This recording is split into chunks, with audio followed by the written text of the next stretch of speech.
Definitely not what you want to see. This is a tree that has crashed through my chicken coop.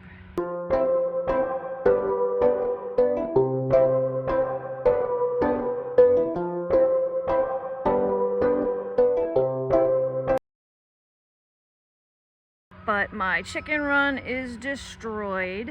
Luckily no one was hurt. It could have been a lot worse. And it's definitely our fault.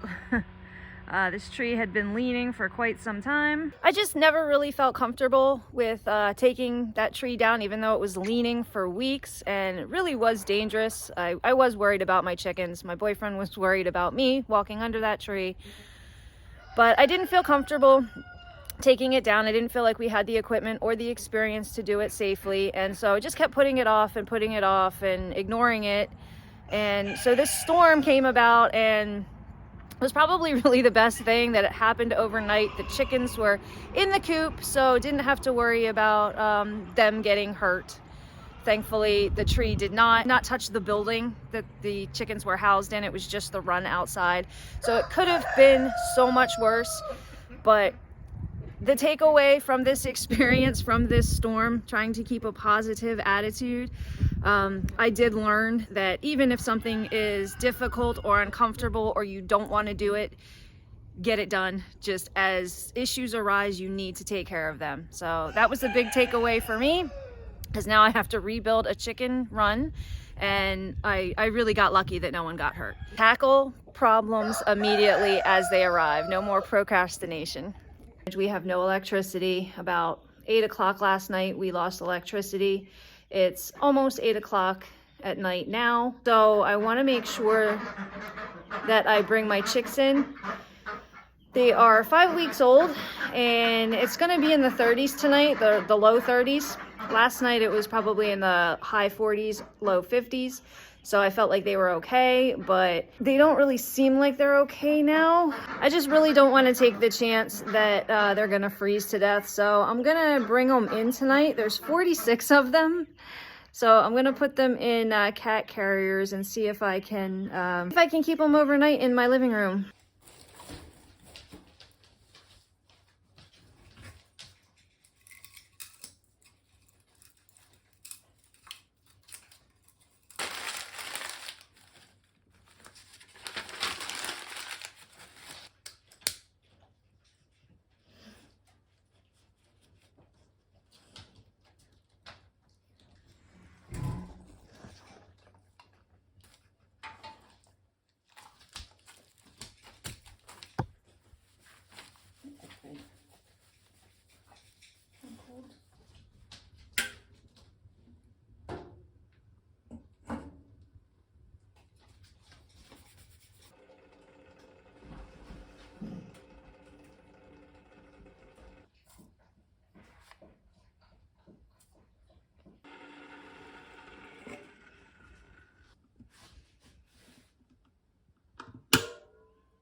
I'm gonna get a shot of them in there.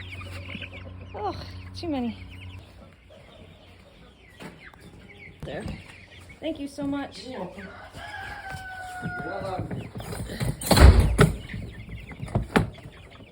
There you go, guys. That should go.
pro tip. You want to chop down trees or you want to clear some brush, you want to do some lumberjacking, get yourself a battery powered chainsaw. This one is a lightweight Black & Decker. It'll save your arms. Female friendly for sure.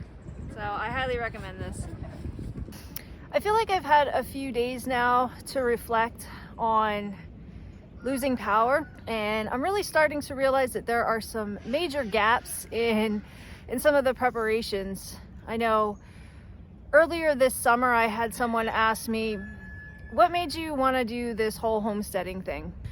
And really without hesitation I said, I'm a control freak. You know, I want to be in charge of my resources and my food specifically. And I don't know, I'm one of those people, probably some of you guys are too if you're watching, came into this homesteading lifestyle out of a prepper type mindset. You know, we would joke about what happens in the event of the zombie apocalypse.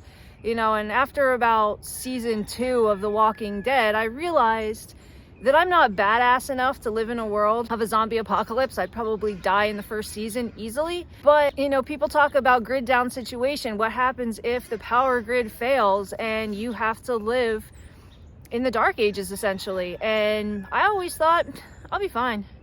You know, I'm not attached to my phone. I don't need to watch TV all the time. I don't need to be hooked up to the internet. I will be absolutely fine. Bring it on. Let's go 18th century. We're so dependent on electricity. It's a miracle. Electricity is a miracle that we just take for granted. You know, for 2 days we didn't have power, and every time we walked into a room we just automatically flicked on the light switch, and obviously nothing happens, and it's like, dope. Of course, we have no power. You know, I think it was Wednesday evening, my boyfriend tried to plug his cell phone in to the charger, and he was like, something's wrong. You know, I think my charger finally broke. It's not working. And I'm like, babe, we don't have power. I was like, dope. You know, so we take it for granted. But it's more than that. You know, I can grow my own food. I have a garden. I have chickens for eggs. You know, I'm working towards learning how to preserve food. All the homesteading things, they say, you know, learn to make your own bread, learn to cook from scratch, and I can do all that. You know, I'm not great at it, but I'm getting better with every meal that I prepare. But without a stove, I'm dead in the water. And unfortunately here, when I moved into the house runs off, or the stove runs off of electricity. So for 2 days, we were doing takeout for dinner because we couldn't cook. You know, I have all of the ingredients, I have the knowledge, and I can't cook because my stove doesn't work. We are hooked up to a well. The well pump runs off of electricity. So for 2 days, we did not have water. We cannot flush the toilets. We cannot cook. Just your basic things, you just don't have. I'm embarrassed to admit that I didn't even have a flashlight. You know, that's how much I rely on just having the cell phone app. So, I don't know, it's just, I feel like it's been an eye-opening experience this time around because I am so much more into the homesteading lifestyle now than I was in previous years. It's just been such an eye-opening experience to see how much we rely on electricity. You know, the 46 chicks, I'm starting to wean them off of the heat lamps, but we're in January. So they still need some supplemental heat. This is also the time when I would start hatching eggs. I have a little hatchery side business. You know, I promised people day-old chicks in February. Thank God that I didn't start eggs this week, or this past week. You know, because that would have been 2 days where the incubator was off. I don't know what that would have done. You know, it's gardening season around the corner. We're starting seeds now. The lights were off, the heat mats were off. So it's very eye-opening to me, and how there are such huge gaps in our preps. So going forward, I feel like it's not enough to know how to cook from scratch. Maybe I need to learn how to cook regular meals on the charcoal grill or on a campfire or using the wood stove. I mean, it took about 40 minutes to heat a pot of water on the stove by the time I got it running. So just coffee in the morning was 40 minutes to get a cup of coffee. I don't know, it's been an eye-opening experience, and I'm wondering if anyone else has thought about this. You know, you can get the solar power, you can get off-grid, You can get a generator. I don't have the money for a generator. That's kind of out for me right now. As soon as we possibly can, we're gonna have to do something with the well because water is necessary to life. Oh, what can you live, like 3 or 4 days without water? That's about how long my family would make it in the event of an apocalypse. So I don't know, water's gonna be our first priority, so I'm looking into wellheads or to get a pump or something. Let me know if you guys have thought about this, our reliance on electricity, what you guys have done for preps. I feel like my eyes have been open to how woefully unprepared I am. And I unfortunately don't have a ton of money to throw into preps, but little by little, definitely gonna really start focusing on getting more prepared. Okay guys, that's gonna be it for today. Next week we are in full-on garden starting mode. So tune in next week and we are going to unveil a gardening challenge that I'd like to get started for this year. So we'll see you guys next week. Thanks for tuning in.